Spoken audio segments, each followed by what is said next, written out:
First, for anybody that might not know who you are, could you introduce yourself? I'm Wisconsin Governor Jim Doyle. And Governor Doyle, here at the Conference of the Parties, there's a lot going on. What do you hope to see come out of it, and how do you think its outcome will impact Wisconsin? Well, what I really would like to see come out of it, but I realize that maybe another conference away, is a major agreement among all of the nations, including the United States, on setting standards and with an action plan to get there. But also what goes on, as you can see by the panel we're just on, is just a chance for people who are responsible in all kinds of different jurisdictions. We're just on a panel with the Canadian premiers and another governor from the United States, from the state of Washington, a chance to talk to them about what they're doing. We get a lot of really good ideas from one another, and that's very helpful.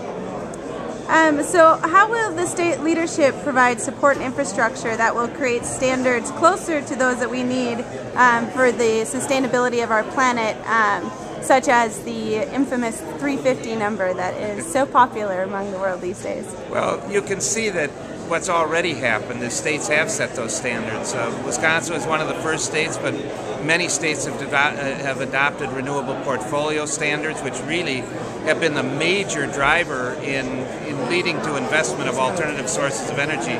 Utilities in Wisconsin have had to be very rapidly developing alternative sources because of those renewable portfolio standards. We also, as regions, the Midwest, the western states, the northeastern states, have been hard at work at developing cap and trade.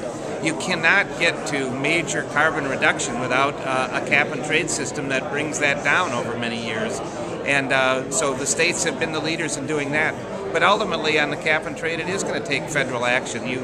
I believe you cannot have a very effective cap and trade system that just works among a group of states. It really needs to be national in scale. So is this the type of business training or incentives that you would provide to inspire green jobs in our state? Is a form of a cap and trade system? Well, there are a lot of things we do. Obviously, the renewable portfolio standards that I mentioned have led to the investment of tens, if not hundreds of millions of dollars just in the last 4 or 5 years. But also, one of the really important things that the state has to do is really invest in research. We have developed major research capacity at the University of Wisconsin, at the campus in Madison, and other campuses around the state. We've had 5 of our campuses that have now committed to going to being carbon neutral within 5 years. And it's that kind of innovation on our campuses that leads to the creation of businesses. Just as we've done in biomedicine and the research that goes on there, we can be doing the same in energy. And the other way is that we give a lot of very direct help to businesses that are developing alternative energy and energy conservation, low-cost loans. We have a Wisconsin Renewable Energy Independence Fund. We have stimulus money that's come from the federal government. So we're making some real major investments as well in Wisconsin businesses that are promoting alternative energy and energy conservation. And do you see a lot of those initiatives wrapped up in the bill that's coming up in the U.S. legislature this January? Well, I think yes, because there is a huge economic value in clean energy, but the bill that comes up before Congress is one that will really put the value on what that is. So if companies over time in a cap and trade system have to produce less carbon, emit less carbon, they're going to have to do the engineering and the scientific work and the industrial work and everything that's required to do that. Creates a lot of jobs. There's also a lot of opportunity for new entrepreneurs as well. So to me, this is our great economic opportunity of this era. And a state like Wisconsin better either take it, or if we don't, we're going to be left behind.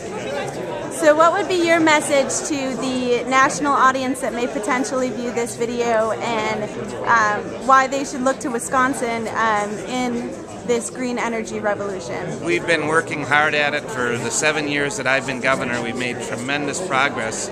We've done it at a time when the national administration was opposed to much of what we were doing, but states like Wisconsin and others have kept the ball moving forward, and now I think it is time for the national government to step up as well. Excellent.